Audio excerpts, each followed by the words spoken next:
शास्त्रीय तृतीय खंड साहित्य विषयम् अधीत्येति तच्छात्राणां कृते मेघदूतं पूर्वमेघम् अहं वक्ष्यामि। प्रथमः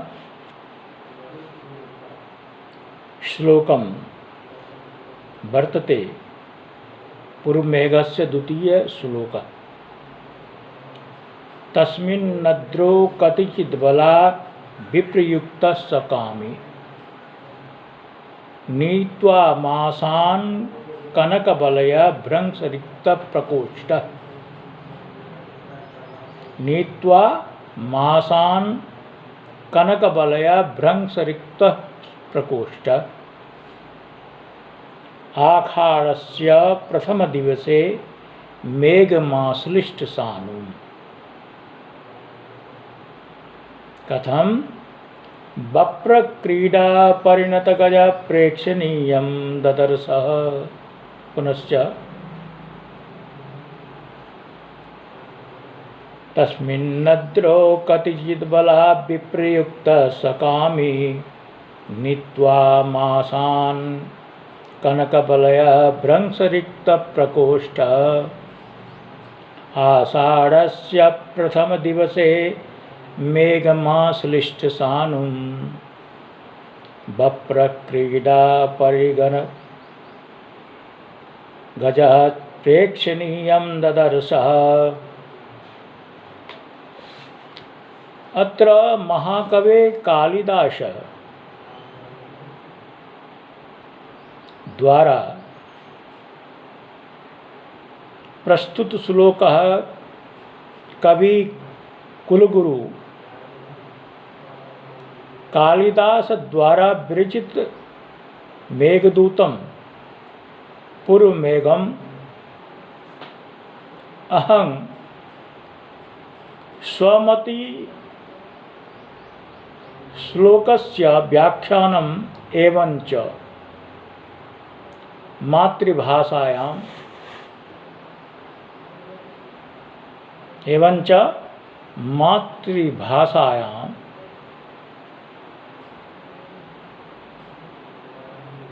वक्ष्यामि वाचयामि।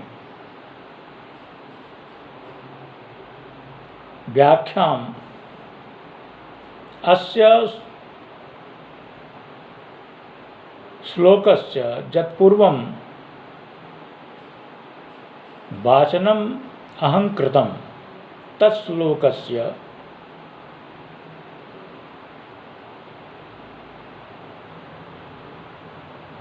आह व्याख्यानम् अस्ति।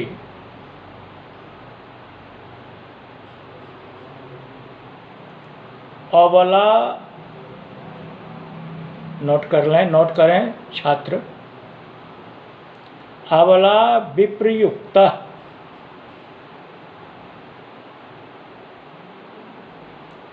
कांता वियुक्तः।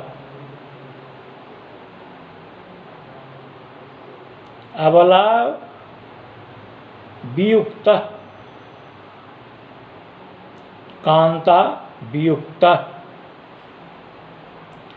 कनकबलयः भ्रंशरिक्तप्रकोष्ठः।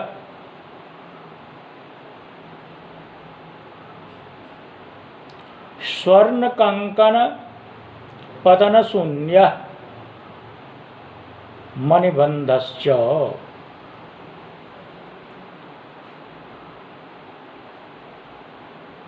अथवा प्रिया वियोग दौर्बल्यम प्रिया वियोग दौर्बल्याम एवं खलितः। यक्षः कामी कामुकः तस्मिन्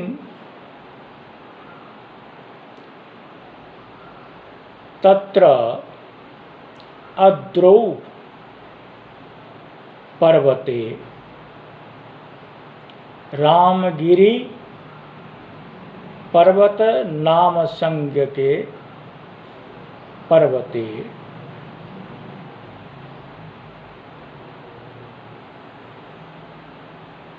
कौतिचित् कियत् मासान् अष्टौ मासान्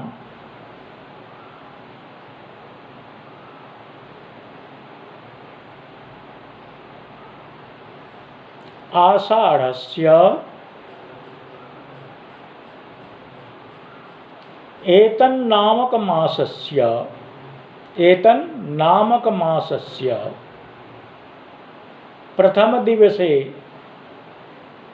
प्रथम दिने अद्य दिने आश्लिष्टासानुम आलिंगन शिखरम दृष्ट्वा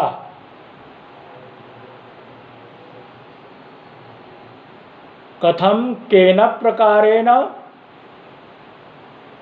आलिंगम शिखरम दृष्ट्वा तो वप्र क्रीडा परिणत गजः प्रेक्षणीयम् वप्र क्रीडा परिणत गजः प्रेक्षणीयम् उत्खनन केली अवस्थायां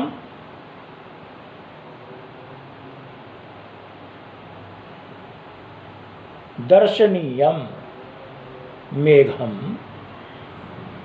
जलदम मेघम जलदम दरर्स दृष्टवान।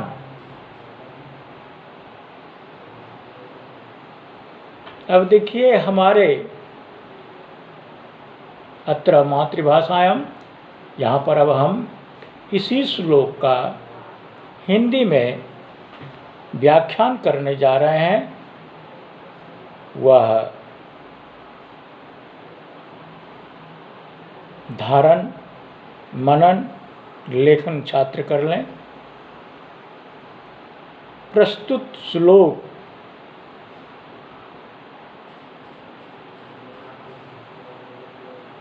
मेघदूत के पूर्व मेघ से लिया गया है। यह द्वितीय श्लोक है। हमारे कवि कुलगुरु कालिदास ने जो यह काव्य मेघदूत को रचना की है।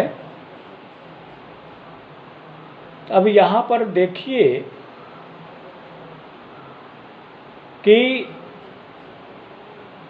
तस्मिन् नद्रो कतिचित् बलात् विप्रयुक्तः सकामी। सहकामी शब्द को हमारे कवि ने कामी पुरुष जो होता है,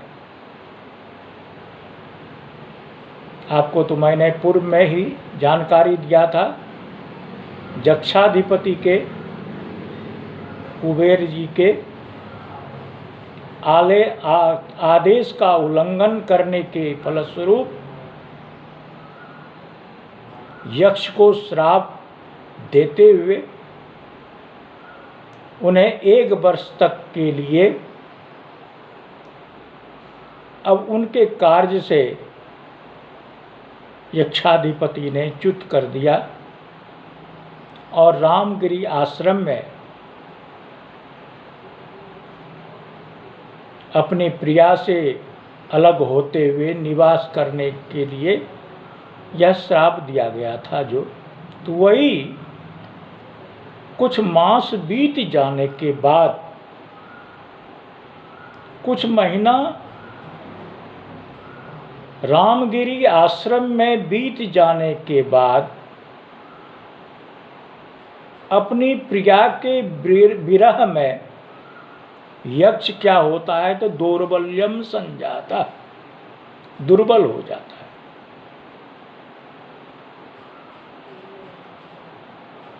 मैंने पहले भी कहा था कश्चित कांता विरह गुरुना स्वाधिकारात् प्रमत्तः है। तब यहां पर देखिए यक्ष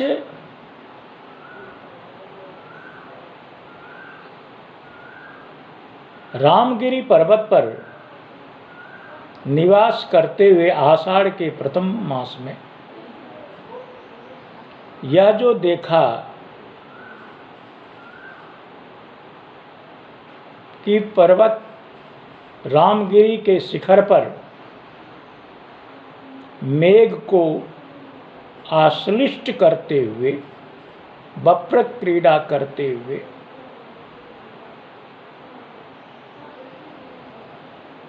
आश्लिष्ट होते हुए यानी लिपटे हुए देखकर उसे अपनी प्रिया की कल्पना होने लगी। आगे श्लोक में मैं इसी विषय पर मैं दर्शाऊंगा कि मेघ में पूर्व मेघदूत में जो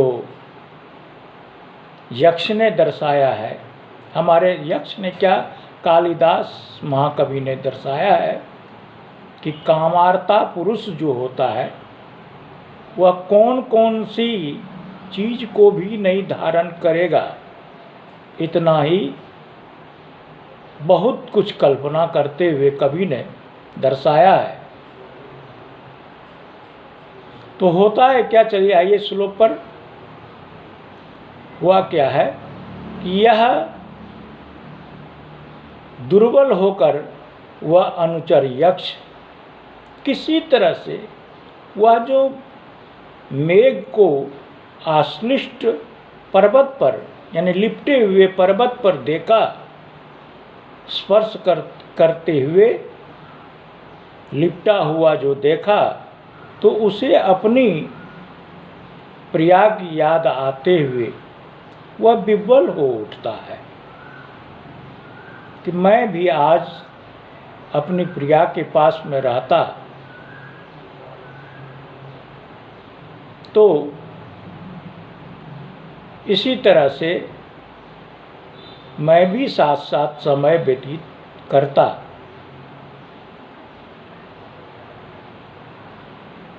तो वप्र क्रीड़ा परिणत गजा, वात्सायन ने भी अपने कामसूत्र में बहुत तरह के दंग तच्चत नकच्चत इस तरह से अपने वाक्यों में परिभाषित किया है। आप साहित्य के छात्र हैं इसलिए यह दर्शाना आवश्यक है, चूँकि उपमा कालिदासस्य, कालिदास ने कैसा उपमा उस पर्वत के ऊपर आलिंगन करते हुए मेघों को जो देखा है, यक्ष के प्रति कैसा दर्शाया गया है, यहाँ पर इस उपमा को उन्होंने आपके सामने प्रस्तुत किया है।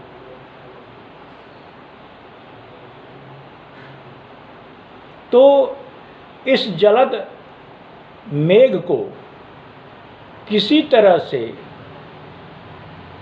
खड़े होकर यानी खड़ा होता है तो इतना ही दुर्बल हो जाता है। कनक बलया भ्रंश रिक्त प्रकोष्ठ,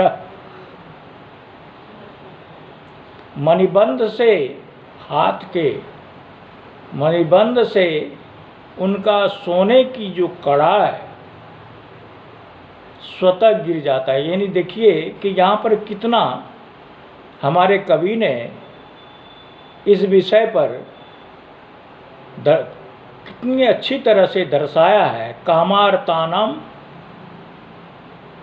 कामार्त पुरुष जो होता है किस तरह से अपने आप को आगे की ओर धकेलता है, तो वही यक्ष जो है कहता है कि भाग्यशाली पुरुष है जो अपनी प्रिया, अपनी पत्नी के साथ साथ समय जीवन व्यतीत करते हैं, वह पुरुष परम भाग्यशाली होते हैं।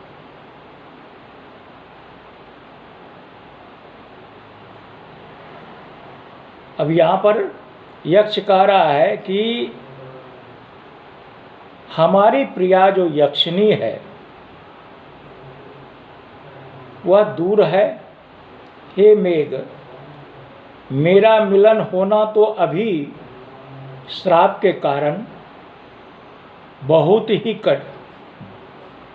दूर है। संप्रति हमारे इस संदेश को हमारी प्रिया तक, यक्षिणी तक पहुंचा दो। मैं प्रार्थना करता हूँ,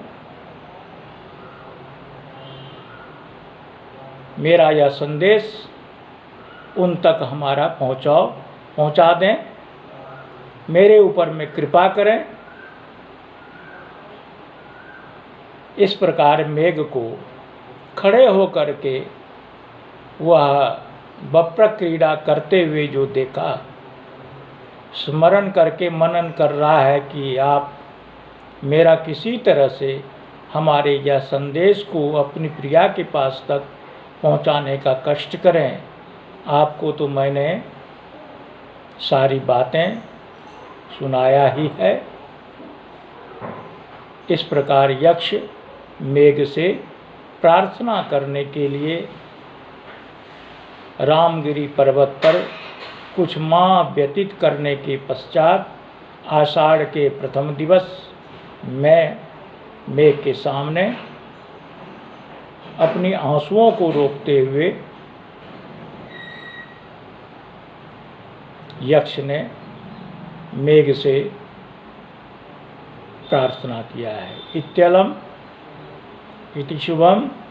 तो एक बार मैं पुनः उस श्लोक को आपके सामने दर्शा देता हूँ। तस्मिन्नद्रो कतिचित् बलात् विप्रयुक्तः सकामी, तस्मिन्नद्रो कतिचित् बलात् विप्रयुक्तः सकामी, नीत्वा मासान् कनकबलयः भ्रंशरिक्तप्रकोष्ठः, आषाढ़स्य प्रथम दिवसे मेघमाश्लिष्टसानुं, बप्रक्रीडा परिणत गजः प्रेक्षणीयं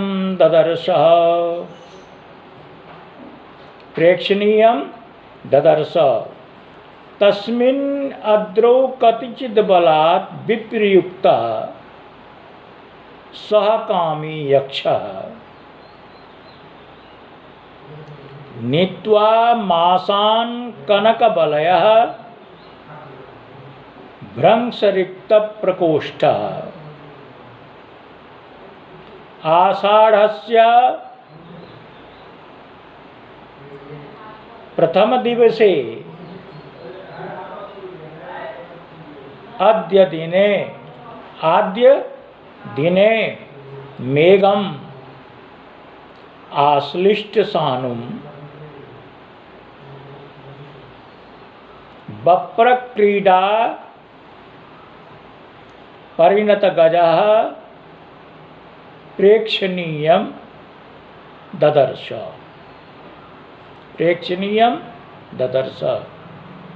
इत्यलं